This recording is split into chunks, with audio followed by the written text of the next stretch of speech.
ਸਵਾਗਤ ਕਰਦੇ ਹਾਂ ਜੀ ਧਾਲੀਵਾਲ ਕਲਾਸਿਸ ਦੇ ਵਿੱਚ, ਜਿਸ ਦੇ ਵਿੱਚ ਆਪਣੀਆਂ ਅੱਜ ਦੀ ਕਲਾਸ ਜੋ ਹੈ ਜੀ ਮਾਸਟਰ ਕੈਡਰ ਪੰਜਾਬੀ ਦੇ ਨਾਲ ਸੰਬੰਧਿਤ ਹੈ।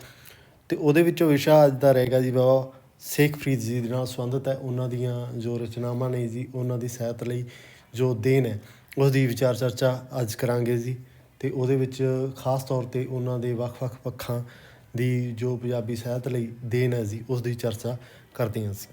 ਸ਼ੇਖ ਫਰੀਦ ਜੀ ਦੀ ਆਪਾਂ ਗੱਲ ਕਰਦੇ ਹਾਂ ਜੀ, ਤਾਂ ਜਨਮ ਤੋਂ ਸ਼ੁਰੂ ਕਰੀਏ ਜੀ। ਉਹਨਾਂ ਦੇ ਜਨਮ ਜਿਹੜਾ ਦਾ ਖੇਤਰ ਹੈ ਉਹ ਮੁਲਤਾਨ ਹੈ ਜੀ, ਮੁਲਤਾਨ ਪਾਕਿਸਤਾਨ ਦੇ ਵਿੱਚ।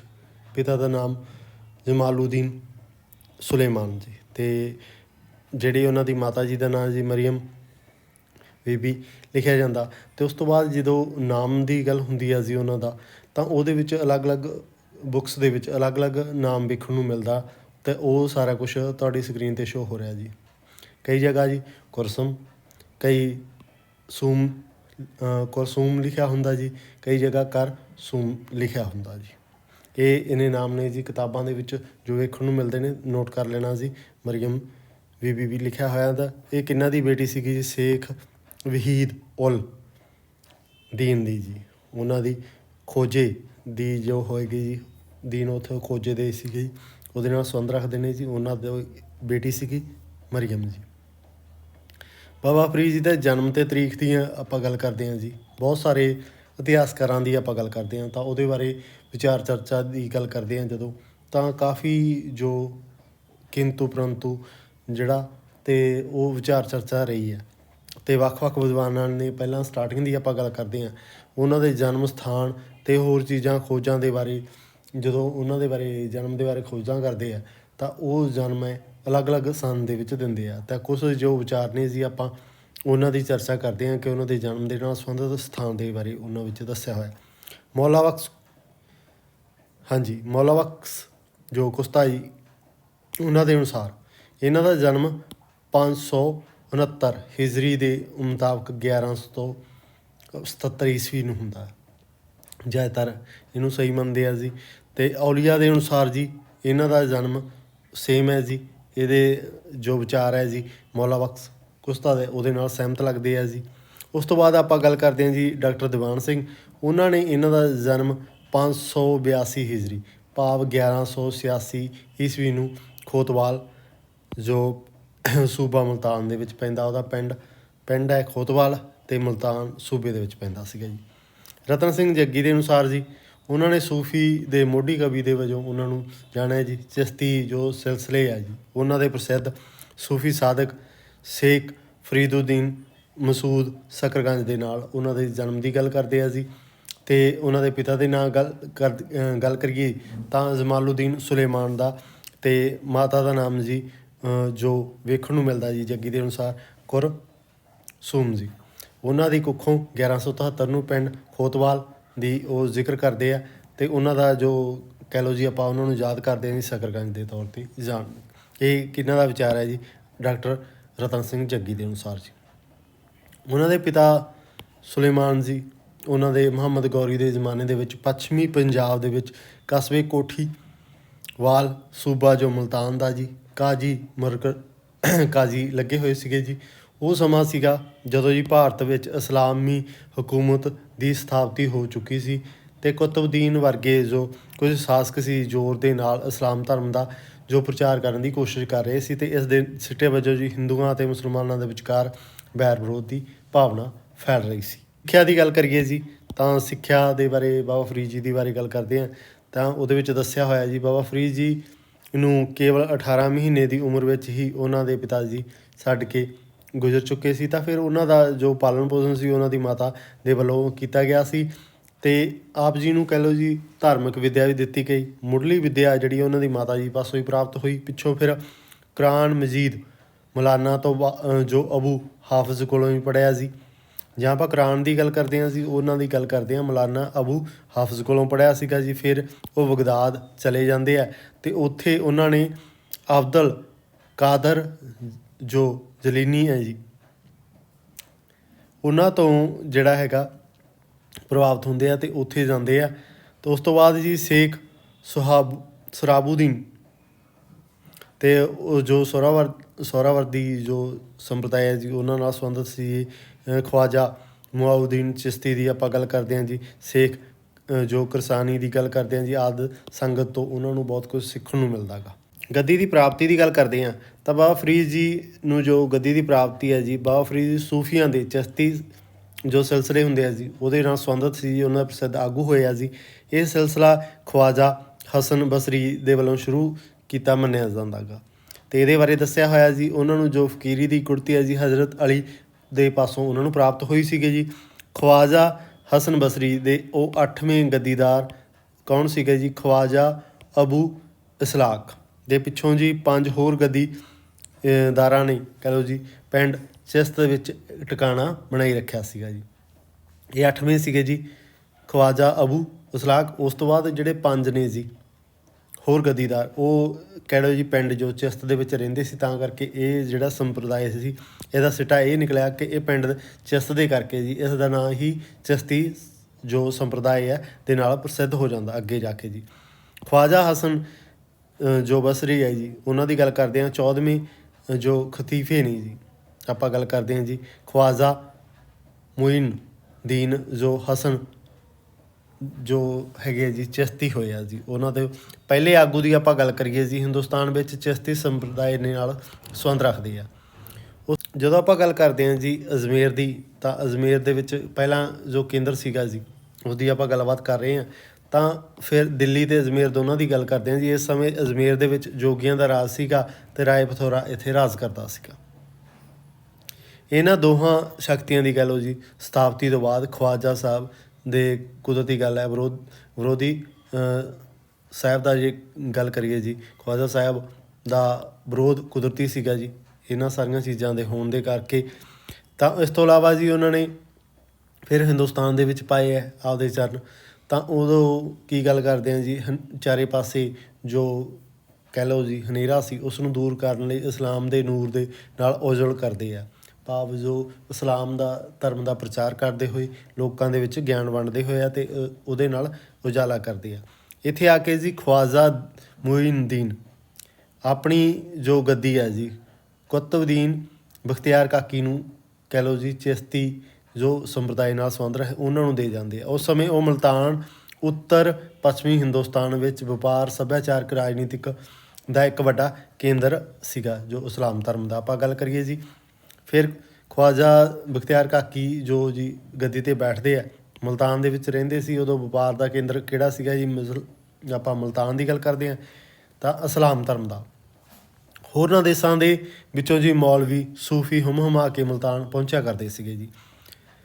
ਇਸ ਥਾਂ 'ਤੇ ਕਹਿ ਲਓ ਜੀ ਸ਼ਾਨਦਾਰ ਕੀ ਬਣੀਆਂ ਸੀ ਮਸੀਤਾਂ, ਵਿਦਿਆਲੇ, ਉੱਚ ਇਸਲਾਮੀ ਸਿੱਖਿਆ ਦੇ ਲਈ ਕਹਿ ਲਓ ਜੀ ਇਹ ਬਹੁਤ ਹੀ ਪ੍ਰਸਿੱਧ ਹੋ ਗਿਆ ਸੀਗਾ ਜੀ। ਇਸੇ ਸਥਾਨ 'ਤੇ ਇੱਕ ਦਿਨ ਕਾਕੀ ਜੀ ਆਏ ਅਤੇ ਉਹਨਾਂ ਦੀ ਫਰੀਦ ਜੀ ਨਾਲ ਇੱਕ ਮਸੀਤ ਦੇ ਵਿੱਚ ਗੋਸ਼ਟੀ ਹੋਈ ਅਤੇ ਇਸ ਪਿੱਛੋਂ ਜੀ ਫਰੀਦ ਜੀ ਨੇ ਕਾਕੀ ਜੀ ਨੂੰ ਤੋਂ ਇੰਨਾ ਜ਼ਿਆਦਾ ਪ੍ਰਸੰਨ ਹੁੰਦੇ ਅਤੇ ਉਹਨਾਂ ਨੂੰ ਕਦਮਾਂ ਦੇ ਵਿੱਚ ਡਿੱਗ ਪੈਂਦੇ ਆ। ਜਦੋਂ ਆਪਾਂ ਗੱਲ ਕਰਦੇ ਹਾਂ ਜੀ ਫਰੀਦ ਜੀ ਅਤੇ ਜੋ ਚਿਸ਼ਤੀ ਸੰਪਰਦਾਇ ਦੇ ਆਗੂ ਨੇ ਜੀ ਬਖਤਿਆਰ ਕਾਕੀ ਜੀ ਉਹਨਾਂ ਨਾਲ ਇੱਕ ਗੋਸ਼ਟੀ ਹੁੰਦੀ ਹੈ ਅਤੇ ਉਹ ਗੋਸ਼ਟੀ ਦੇ ਵਿੱਚ ਇੰਨੇ ਜ਼ਿਆਦਾ ਕਹਿ ਲਓ ਜੀ ਪ੍ਰਭਾਵਿਤ ਹੁੰਦੇ ਆ ਤਾਂ ਉਹ ਫਰੀਦ ਜੀ ਉਸ ਤੋਂ ਬਾਅਦ ਜੀ ਉਹਨਾਂ ਦੇ ਪੈਰਾਂ ਦੇ ਕਦਮਾਂ ਦੇ ਵਿੱਚ ਡਿੱਗ ਪੈਂਦੇ ਆ ਅਤੇ ਫਰੀਦ ਜੀ ਆਪਣਾ ਉਹਨਾਂ ਨੂੰ ਆਪਣੇ ਪੀਰ ਦੇ ਨਾਲ ਆਪਣੇ ਗੁਰੂ ਦੇ ਨਾਲ ਮੁਰਸ਼ਿਦ ਦੇ ਨਾਲ ਉਹਨਾਂ ਦੀ ਉਹ ਪਹਿਲੀ ਮਿਲਣੀ ਸੀਗੀ। ਕਾਕੀ ਜੀ ਨੇ ਮੁਲਤਾਨ ਤੋਂ ਦਿੱਲੀ ਜਾਣਾ ਸੀਗਾ ਜੀ। ਉਹ ਫਰੀਦ ਜੀ ਦੇ ਕਹਿਣ 'ਤੇ ਉਸ ਨੂੰ ਵੀ ਨਾਲ ਲੈ ਜਾਂਦੇ ਆ ਅਤੇ ਕਾਕੀ ਜੀ ਨੇ ਫਰੀਦ ਜੀ ਨੂੰ ਗਿਆਨ ਬਖਸ਼ ਕੇ ਜੀ ਹਰ ਗੁਣ ਅਤੇ ਪੱਖੋਂ ਜੀ ਪਰਿਪੱਕ ਬਣਾ ਦਿੱਤਾ ਸੀਗਾ ਜੀ। ਲੰਮੇ ਕਹਿ ਲਓ ਜੀ ਫਾਕੇ ਕੱਟਣ, ਮਨ ਵਿੱਚ ਗਰੀਬੀ ਧਾਰਨ, ਰੋਜ਼ੇ ਕਹਿ ਲਓ ਜੀ ਨਮਾਜ਼ ਅਤੇ ਸਰਾਈ ਜੀਵਨ ਬਤੀਤ ਕਰਨਾ, ਸਬਰ ਸੰਤੋਖ ਨਾਲ ਜੀਵਨ ਰਹਿਣ ਸਹਿਣ ਵਿੱਚੋਂ ਵੀ ਬਾਬਾ ਫਰੀਦ ਜੀ ਉਤਨੇ ਹੀ ਸਿਰ ਕੱਢ ਸਨ ਜਿਤਨੇ ਕਿ ਕਾਕੀ ਜੀ। ਜਦੋਂ ਆਪਾਂ ਦੇਖਦੇ ਹਾਂ ਜੀ ਬਖਤਿਆਰ ਕਾਕੀ ਜੀ ਇਹਨਾਂ ਗੁਣਾਂ ਦੇ ਵਿੱਚ ਧਾਰਨੀ ਸੀ ਤਾਂ ਬਾਬਾ ਫਰੀਦ ਜੀ ਵੀ ਉਹਨਾਂ ਗੁਣਾਂ ਨੂੰ ਧਾਰਨ ਕਰਦੇ ਆ। ਇਹਨਾਂ ਸਾਰੇ ਕਹਿ ਲਓ ਜੀ ਸਾਧਨਾ ਦਾ ਫਲ ਇਹ ਹੋਇਆ ਕਿ ਜਿਹੜੀ ਫਰੀਦ ਜੀ ਭਗਤੀ ਕਰ ਰਹੇ ਸੀ ਇਸ ਦਾ ਫਲ ਇਹ ਹੁੰਦਾ ਗਾ ਬਖਤਿਆਰ ਕਾਕੀ ਦੀ ਮ੍ਰਿਤੂ ਦੇ ਪਿੱਛੋਂ ਜੀ ਬਾਬਾ ਫਰੀਦ ਜੀ ਨੂੰ ਕਹਿ ਲਓ ਜੀ ਉਹ ਅੱਗੇ ਚਿਸ਼ਤੀ ਸੰਪਰਦਾਇ ਦੇ ਆਗੂ ਬਣ ਜਾਂਦੇ ਆ। ਉਸ ਤੋਂ ਬਾਅਦ ਜੀ ਹਾਂਸੀ ਦੀ ਆਪਾਂ ਗੱਲ ਕਰਦੇ ਹਾਂ ਜੀ, ਹਾਂਸੀ ਦੀ, ਉਹਨੂੰ ਸੂਫੀਆਂ ਦਾ ਗੜ੍ਹ ਵਜੋਂ ਸਥਾਪਿਤ ਕਰਨ ਵਿੱਚ ਵਿਕਸਿਤ ਕਰਨ ਦਾ ਸਿਹਰਾ ਸ਼ੇਖ ਫਰੀਦ ਜੀ ਜੋ ਸਕਰਗੰਜ ਹੈ ਜੀ ਉਹਨਾਂ ਦੇ ਸਿਰ ਜਾਂਦਾ। ਸ਼ੇਖ ਫਰੀਦ ਜੀ ਇੱਥੇ 12 ਸਾਲ ਰਹੇ ਨੇ ਜੀ। ਤਾਂ 12 ਸਾਲ ਉਹਨਾਂ ਨੇ ਇਸਲਾਮ ਧਰਮ ਦਾ ਅਤੇ ਆਪਦੀਆਂ ਸਿੱਖਿਆਵਾਂ ਦਾ ਕਹਿ ਲਓ ਜੀ ਪ੍ਰਚਾਰ ਕਰਦੇ ਰਹੇ ਆ। ਬਾਬਾ ਫਰੀਦ ਜੀ ਨੇ ਰੱਬ ਦੀ ਰਜ਼ਾ ਵਿੱਚ ਰਹਿਣ ਵਾਲੇ, ਸਾਦਗੀ, ਸੱਚਾਈ, ਨੇਕ ਅਤੇ ਕਹਿ ਲਓ ਜੀ ਇਸ ਤਰ੍ਹਾਂ ਦੇ ਇਨਸਾਨ ਆਪਾਂ ਨੂੰ ਵੇਖਣ ਨੂੰ ਮਿਲਦੇ ਆ। ਇਸ ਗੱਲ ਦੀ ਮਿਸਾਲ ਉਹਨਾਂ ਦੇ ਜੀਵਨ ਦੀ ਇੱਕ ਘਟਨਾ ਜਿਸ ਦੇ ਰਾਹੀਂ ਸਪਸ਼ਟ ਕਰਦੇ ਹਾਂ ਕਿ ਉਹ ਕਹਿੰਦੇ ਹਨ ਕਿ ਇੱਕ ਵਾਰੀ ਲੋੜਵੰਦ ਨੂੰ ਉਹਨਾਂ ਨੂੰ ਕਹਿ ਲਓ ਜੀ ਐਗਜ਼ਾਮਪਲ ਮਿਲਦੀ ਹੈ ਕਿ ਸੁਲਤਾਨ ਬਾਈਬਲ ਕੋਲੋਂ ਉਸ ਦੀ ਸਿਫਾਰਿਸ਼ ਕਰਨ ਦੇ ਲਈ ਬੇਨਤੀ ਕੀਤੀ ਸੀਗੀ। ਇੱਕ ਚਿੱਠੀ ਲਿਖਦੇ ਆ ਜੀ ਜਿਸ ਦੇ ਵਿੱਚ ਉਹਨਾਂ ਨੇ ਇੱਕ ਲੋੜਵੰਦ ਦੀ ਸਹਾਇਤਾ ਕਰਨ ਦੇ ਲਈ ਬਾਦਸ਼ਾਹ ਨੂੰ ਇੱਕ ਚਿੱਠੀ ਲਿਖੀ ਸੀ, ਜਿਸ ਦਾ ਆਪਾਂ ਨੂੰ ਸੂਤ ਮਿਲਦਾ ਕਿ ਉਹ ਲੋਕਾਂ ਦੀ ਮਦਦ ਕਰਨ ਲਈ ਕਿੰਨੇ ਕਹਿ ਲਓ ਜੀ ਲੋੜਵੰਦ ਦੀ ਮਦਦ ਕਰਨ ਦੀ ਇੱਛਾ ਕਿੰਨੀ ਰੱਖਦੇ ਸੀਗੇ। ਬਾਬਾ ਫਰੀਦ ਜੀ ਹੁਕਮ ਅਤੇ ਰਜ਼ਾ ਦੇ ਜੀਵਨ ਜਿਉਣ ਦੇ ਲਈ ਸਦਾ ਹੀ ਯਤਨਸ਼ੀਲ ਰਹੇ ਆ ਸੀ। ਬਾਬਾ ਫਰੀਦ ਜੀ ਅਤੇ ਸੂਫੀ ਮਤ ਦੀ ਆਪਾਂ ਗੱਲ ਕਰਦੇ ਹਾਂ ਕਿ ਕਿਵੇਂ ਉਹਨਾਂ ਦਾ ਆਪਸ ਵਿੱਚ ਜੋ ਤਾਣਾ ਬਾਣਾ ਹੈਗਾ। ਬਾਬਾ ਫਰੀਦ ਜੀ ਦੀ ਚਿਸ਼ਤੀ ਜੋ ਪੰਥ ਹੈਗਾ ਜੀ ਉਹਦੀ ਵਾਗਡੋਰ ਸੰਭਾਲੀ ਹੈ ਅਤੇ ਹਿੰਦੁਸਤਾਨ ਵਿੱਚ ਸੂਫੀਆਂ ਦੇ ਦੋ ਕਹਿ ਲਓ ਜੀ ਪ੍ਰਸਿੱਧ ਵੱਡੇ ਫਿਰਕੇ ਸੀਗੇ। ਕਿਹੜੇ ਕਿਹੜੇ ਜੀ?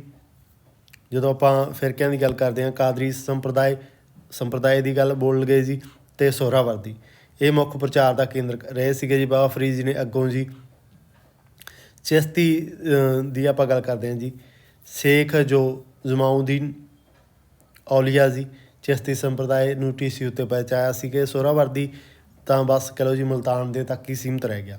ਇਸ ਦੌਰ ਦੀ ਆਪਾਂ ਜਦੋਂ ਗੱਲ ਕਰਦੇ ਹਾਂ ਜੀ, ਹਿੰਦੁਸਤਾਨ ਦੇ ਵਿੱਚ ਦੋ ਹੀ ਕਹਿ ਲਓ ਜੀ ਸੂਫੀ ਸੰਪਰਦਾਇ ਪ੍ਰਸਿੱਧ ਸੀਗੇ ਜੀ, ਕਾਦਰੀ ਅਤੇ ਸੋਹਰਾਵਰਦੀ।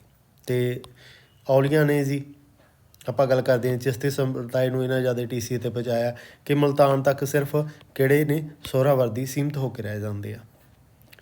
ਕਾਦਰੀ ਵੀ ਕੋਈ ਬਹੁਤੀ ਤਰੱਕੀ ਨਾ ਕਰ ਸਕੇ ਜੀ, ਜਿਸ ਦੀ ਆਪਾਂ ਗੱਲ ਕਰਦੇ ਹਾਂ ਜੀ। ਤਾਂ ਫਿਰ ਇਸ ਵੇਲੇ ਜੀ ਸੂਫੀ ਸਿਲਸਿਲਿਆਂ ਵਿੱਚੋਂ ਚਿਸ਼ਤੀ ਸਿਲਸਿਲਾ ਹਿੰਦੁਸਤਾਨ ਅਤੇ ਪਾਕਿਸਤਾਨ ਦੇ ਵਿੱਚ ਸਭ ਤੋਂ ਵੱਡਾ ਸਿਲਸਿਲਾ ਬਣ ਜਾਂਦਾ। ਹੌਲੀ ਹੌਲੀ ਇੰਨੀ ਜ਼ਿਆਦਾ ਤਰੱਕੀ ਕਰਦਾ ਗਿਆ ਜੀ, ਲੋਕ ਇਹਦੇ ਨਾਲ ਜੁੜਦੇ ਨੇ ਤਾਂ ਬਹੁਤ ਹੀ ਜ਼ਿਆਦਾ ਪ੍ਰਸਿੱਧੀ ਪ੍ਰਾਪਤ ਕਰ ਲੈਂਦਾ, ਬਾਕੀ ਸੰਪਰਦਾਇ ਇਸ ਤੋਂ ਬੈਕ ਚਲੇ ਜਾਂਦੇ। ਬਾਬਾ ਫਰੀਦ ਜੀ ਦੀ ਪੰਜਾਬੀ ਸਾਹਿਤ ਦੇ ਲਈ ਦੇਣ ਦੀ ਆਪਾਂ ਗੱਲ ਕਰਦੇ ਹਾਂ, ਜੋ ਯੋਗਦਾਨ ਹੈ ਉਸ ਦੀ ਆਪਾਂ ਚਰਚਾ ਕਰਦੇ ਹਾਂ। ਉਹਨਾਂ ਦੀ ਰਚਨਾ ਦੀ ਆਪਾਂ ਗੱਲ ਕਰਦੇ ਹਾਂ, ਭਾਵੇਂ ਆਕਾਰ ਉਹਨਾਂ ਦਾ ਗੱਲ ਕਰਦੇ ਜੀ, ਰਚਨਾ ਭਾਵੇਂ ਆਕਾਰ ਵਿੱਚ ਬਹੁਤੀ ਨਹੀਂ ਹੈ ਪਰ ਉਹਨਾਂ ਦੇ ਕਾਵਿਕ ਗੁਣਾਂ, ਵਿਸ਼ੇ ਦੀ ਸ੍ਰੇਸ਼ਟਤਾ, ਉੱਚਤਮ ਅਤੇ ਸਦੀਵੀ ਯੋਗਦਾਨ ਕਿਹਾ ਜਾ ਸਕਦਾ ਜੀ। ਪੰਜਾਬੀ ਸਾਹਿਤ ਵਿੱਚ ਬਾਬਾ ਫਰੀਦ ਜੀ ਨੂੰ ਜੋ ਰਚਨਾ ਪ੍ਰਾਪਤ ਹੋਈ ਹੈ ਉਹਨਾਂ ਨੂੰ ਪੰਜਾਬੀ ਸਾਹਿਤ ਦਾ ਪਹਿਲਾ ਕਵੀ ਜਾਂ ਸ਼ਾਇਰ ਮੰਨਿਆ ਜਾਂਦਾ ਜੀ। ਸੂਫੀ ਕਿੱਸਾ ਜਾਂ ਆਪਾਂ ਸੂਫੀਆਂ ਦੀ ਗੱਲ ਕਰਦੇ ਹਾਂ ਤਾਂ ਪਹਿਲੇ ਕੌਣ ਕਿਹਾ ਜਾਂਦਾ ਜੀ? ਸੂਫੀ ਬਾਬਾ ਫਰੀਦ ਜੀ। ਬਾਬਾ ਫਰੀਦ ਜੀ ਨੇ ਪੰਜਾਬੀ ਸਾਹਿਤ ਵਿੱਚ ਸਭ ਤੋਂ ਵਡਮੁੱਲਾ ਯੋਗਦਾਨ ਦੀ ਗੱਲ ਕਰੀਏ ਜੀ, ਪੰਜਾਬੀ ਵਿੱਚ ਸ਼ਲੋਕਾਂ ਅਤੇ ਸ਼ਬਦਾਂ ਦੀ ਰਚਨਾ ਕਰਕੇ ਦਿੱਤਾ ਗਾ ਜੀ। ਬਾਬਾ ਫਰੀਦ ਜੀ ਦੀ ਬਾਣੀ ਨੂੰ ਉੱਚਤਾ ਹੋਣ ਕਰਕੇ ਜੀ ਗੁਰੂ ਅਰਜਨ ਦੇਵ ਜੀ ਨੇ ਉਹਨਾਂ ਦੀ ਬਾਣੀ ਨੂੰ ਇਕੱਤਰ ਕਰਕੇ ਜੀ ਆਦਿ ਗ੍ਰੰਥ ਦੇ ਵਿੱਚ ਦਰਜ ਕੀਤਾ ਗਿਆ ਗਾ ਅਤੇ ਇਸ ਬਾਣੀ ਨੂੰ ਜੀ ਅਹਿਮ ਸਥਾਨ ਪ੍ਰਾਪਤ ਹੋਇਆ ਗਾ। ਜਦੋਂ ਆਪਾਂ ਗੱਲ ਕਰਦੇ ਹਾਂ ਜੀ ਗੁਰੂ ਗ੍ਰੰਥ ਆਦਿ ਗ੍ਰੰਥ ਦੀ ਜੀ, ਗੁਰੂ ਅਰਜਨ ਦੇਵ ਜੀ ਨੇ ਉਹਨਾਂ ਦੀ ਬਾਣੀ ਨੂੰ, ਬਾਬਾ ਫਰੀਦ ਜੀ ਦੀ ਬਾਣੀ ਨੂੰ ਆਦਿ ਗ੍ਰੰਥ ਦੇ ਵਿੱਚ ਜੋ ਸ਼ਾਮਲ ਕਰਕੇ ਜੀ ਮਾਣ ਦਿੱਤਾ, ਉਸ ਦੀ ਆਪਾਂ ਗੱਲ ਕਰ ਰਹੇ ਹਾਂ। ਜੋ ਯੋਗਦਾਨ ਪਾਇਆ ਜੀ ਬਾਬਾ ਜੀ ਦੀ ਸ਼ੇਖ ਫਰੀਦ ਜੀ ਦੀ ਬਾਣੀ ਨੇ, ਇਸ ਦੀ ਸੰਭਾਲ ਕੀਤੀ ਹੈ ਜੀ। ਆਦਿ ਗ੍ਰੰਥ ਦੇ ਵਿੱਚ ਆਪਾਂ ਗੱਲ ਕਰਦੇ ਹਾਂ ਜੀ, ਸ੍ਰੀ ਗੁਰੂ ਆਦਿ ਗ੍ਰੰਥ ਦੇ ਵਿੱਚ ਬਾਬਾ ਫਰੀਦ ਜੀ ਦੀ ਬਾਣੀ ਦੇ ਕੁੱਲ ਕਿੰਨੇ ਸ਼ਬਦ ਹੈ ਜੀ? 4 ਸ਼ਬਦ ਮਿਲਦੇ ਆ ਜੀ ਆਪਾਂ ਨੂੰ। 2 ਸ਼ਬਦ ਆਸਾ ਰਾਗ ਦੇ ਵਿੱਚ ਹੈ ਜੀ, 2 ਸ਼ਬਦ ਕਾਹਦੇ ਵਿੱਚ ਹੈ? ਸੂਹੀ ਰਾਗ ਦੇ ਵਿੱਚ ਹੈ ਜੀ। ਇਹ ਸ਼ਬਦਾਂ ਦੀ ਆਪਾਂ ਗੱਲ ਕਰੀਏ, 4 ਸ਼ਬਦ ਨੇ ਜੀ, 2 ਆਸਾ ਦੇ ਵਿੱਚ ਅਤੇ 2 ਸੂਹੀ ਰਾਗ ਦੇ ਵਿੱਚ ਹੈ ਜੀ। ਅਤੇ ਆਪ ਜੀ ਦੇ ਆਪਾਂ ਗੱਲ ਕਰੀਏ ਜੀ, ਬਾਬਾ ਫਰੀਦ ਜੀ ਦੇ ਜੋ 112 ਸਲੋਕ ਨੇ ਜੀ ਪ੍ਰਾਪਤ ਹੁੰਦੇ ਗੁਰੂ ਗ੍ਰੰਥ ਸਾਹਿਬ ਦੇ ਵਿੱਚ, ਉਹਨਾਂ ਦੇ ਵਿੱਚੋਂ ਜੀ ਜਾਂ ਆਪਾਂ ਟੋਟਲ 130 ਸਲੋਕਾਂ ਦੀ ਗੱਲ ਕਰੀਏ ਜੀ, 18 ਸਲੋਕ ਗੁਰੂ ਸਾਹਿਬਾਨਾਂ ਦੇ ਨੇ ਜੀ, ਜਿਨ੍ਹਾਂ ਵਿੱਚੋਂ 4 ਸਲੋਕ ਗੁਰੂ ਨਾਨਕ ਦੇਵ ਜੀ ਦੇ, 5 ਸਲੋਕ ਗੁਰੂ ਅਮਰਦਾਸ ਜੀ ਦੇ, 1 ਸਲੋਕ ਗੁਰੂ ਰਾਮਦਾਸ ਜੀ ਦਾ, 8 ਸਲੋਕ ਗੁਰੂ ਅਰਜਨ ਦੇਵ ਜੀ ਦੇ। ਇਹ ਜਿਹੜੇ ਸਲੋਕਾਂ ਦੀ ਗਿਣਤੀ ਆ 18 ਅਤੇ ਇਸ ਤੋਂ ਬਿਨਾਂ ਆਪਾਂ ਗੱਲ ਕੀਤੀ ਸੀਗੀ ਜੀ। ਹੋਰ ਯੋਗਦਾਨ ਦੀ ਆਪਾਂ ਗੱਲ ਕਰਦੇ ਹਾਂ, ਫਾਰਸੀ ਜ਼ਬਾਨ ਦੇ ਵਿੱਚ 2 ਪੁਸਤਕਾਂ ਦੀ ਦੇਖਣ ਨੂੰ ਮਿਲਦੀਆਂ ਜੀ, ਜੋ ਵਚਨ ਅਤੇ ਆਦੇਸ਼ ਇਕੱਤਰ ਕਰਨ ਲਈ ਕੀਤੀਆਂ ਗਈਆਂ ਸੀ। ਰਾਹਤ ਅਲ ਆਪਾਂ ਗੱਲ ਕਰਦੇ ਹਾਂ ਜੀ ਕਲੂਬ ਦੀ, ਠੀਕ ਹੈ, ਉਹ ਫਾਰਸੀ ਜ਼ਬਾਨ ਦੇ ਵਿੱਚ ਹੈ ਜੀ, ਜਿਸ ਵਿੱਚ ਇਹਨਾਂ ਦੇ ਆਦੇਸ਼ ਜਿਹੜੇ ਕਿ ਉਹਨਾਂ ਦੇ ਸਿਸ ਭਾਵ ਜੋ ਉਹਨਾਂ ਦਾ ਚੇਲਾ ਸੀਗਾ ਜੀ ਉਸ ਨੂੰ ਦਿੱਤੇ ਸੀ, ਔਲੀਆ ਨੂੰ ਇਕੱਤਰ ਕਰਕੇ ਕੀਤੇ ਹੋਏ ਆ ਜੀ ਇੱਕ ਕਿਤਾਬ ਦੇ ਵਿੱਚ। ਸਿਰਾਜ ਉਲ ਔਲੀਆ ਦੀ ਪੁਸਤਕ ਹੈ ਜੀ ਉਹ ਆਪ ਜੀ ਦੇ ਆਦੇਸ਼ ਸੰਗ੍ਰਹਿ ਕੀਤੇ ਗਏ ਨੇ ਜੀ, ਜਿਨ੍ਹਾਂ ਦੇ ਇਹਨਾਂ ਦੇ ਵਿੱਚ ਸੰਗ੍ਰਹਿਾਂ ਦੇ ਵਿੱਚ ਕਰਤਾ ਆਪ ਦੇ ਸੁਪੁੱਤਰ ਸ਼ਾਹ ਬਦਰ ਦੀਵਾਨ ਹਨ ਜੀ। ਇਹ 2 ਕਿਤਾਬਾਂ ਦਾ ਜ਼ਿਕਰ ਮਿਲਦਾ ਜੀ ਆਪਾਂ ਨੂੰ ਇਹ ਕਾਹਦੇ ਹਿਸਾਬ ਤੋਂ ਜੀ, ਫਾਰਸੀ ਜ਼ਬਾਨ ਦੇ ਵਿੱਚ।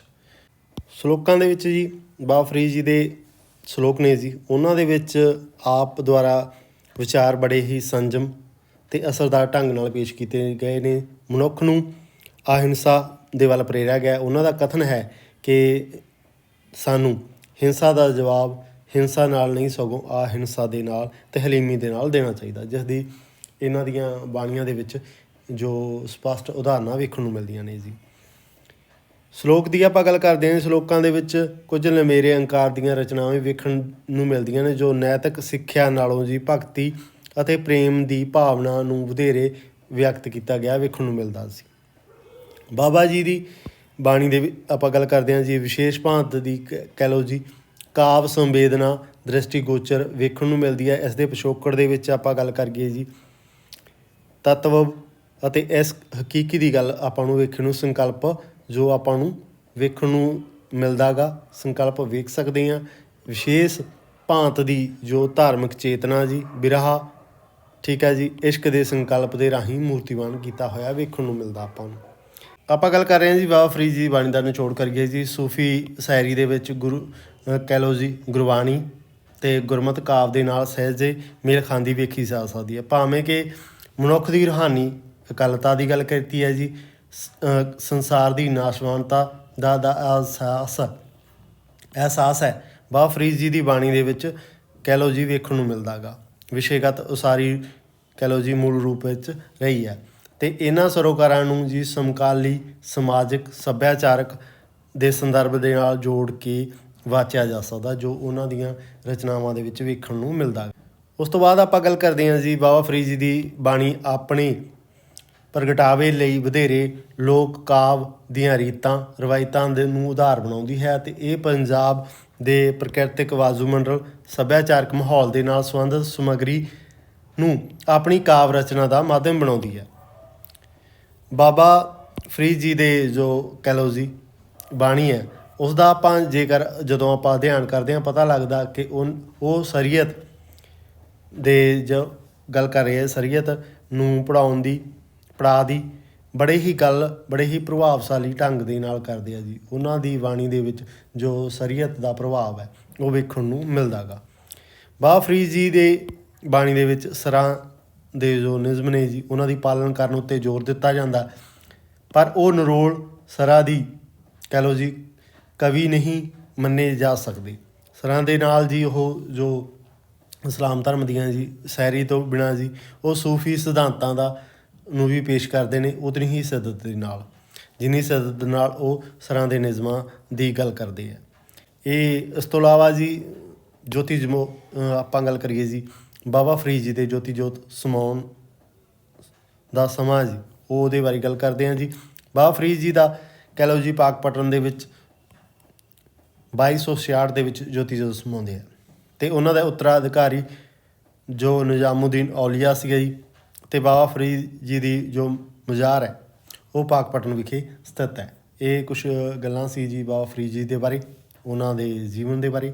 ਧੰਨਵਾਦ ਜੀ ਵੀਡੀਓ ਨੂੰ ਵੇਖਣ ਦੇ ਲਈ। ਅਤੇ ਜੋ ਤੁਸੀਂ ਸਾਡੀਆਂ master cadre Punjabi history master cadre ਨਾਲ ਟੈਟ ਦੀਆਂ ਕਲਾਸਾਂ ਅਤੇ ਨੈੱਟ ਦੀਆਂ ਕਲਾਸਾਂ ਨੂੰ ਜੁਆਇਨ ਕਰ ਸਕਦੇ ਹੋ ਜੀ। ਵਟਸਐਪ ਗਰੁੱਪ ਦੇ ਉੱਪਰ ਤੁਹਾਡੀ ਸਕਰੀਨ 'ਤੇ ਜੋ ਨੰਬਰ ਸ਼ੋ ਹੋ ਰਿਹਾ ਜੀ ਉਸ 'ਤੇ ਤੁਸੀਂ ਮੈਸੇਜ ਕਰਕੇ ਕਲਾਸਾਂ ਨੂੰ ਜੁਆਇਨ ਕਰ ਸਕਦੇ ਹੋ। ਜੇਕਰ ਤੁਹਾਨੂੰ ਵੀਡੀਓ ਪਸੰਦ ਆਈ ਹੋਵੇ ਵੀਡੀਓ ਨੂੰ ਲਾਈਕ ਕਰਨਾ ਜੀ, ਆਪਦੇ ਦੋਸਤਾਂ ਦੇ ਨਾਲ ਸ਼ੇਅਰ ਕਰਨਾ ਅਤੇ ਚੈਨਲ ਨੂੰ ਜ਼ਰੂਰ ਸਬਸਕ੍ਰਾਈਬ ਕਰ ਲੈਣਾ, ਜਿਸ ਦੇ ਨਾਲ ਤੁਹਾਡੇ ਤੱਕ ਜਿਹੜੀ ਜਾਣਕਾਰੀ ਹੈ ਸਮੇਂ-ਸਮੇਂ 'ਤੇ ਪਹੁੰਚਦੀ ਰਹੇ ਅਤੇ ਤੁਸੀਂ ਜੋ ਸਟੱਡੀ ਕਰ ਰਹੇ ਹੋ ਜੀ ਉਸ ਦੇ ਵਿੱਚ ਤੁਹਾਡੀ ਹੈਲਪ ਹੋ ਸਕੇ ਜੀ। ਧੰਨਵਾਦ ਜੀ, ਮਿਲਦੇ ਹਾਂ ਅਗਲੀ ਵੀਡੀਓ ਲੈ ਕੇ ਜੀ। ਧੰਨਵਾਦ ਜੀ।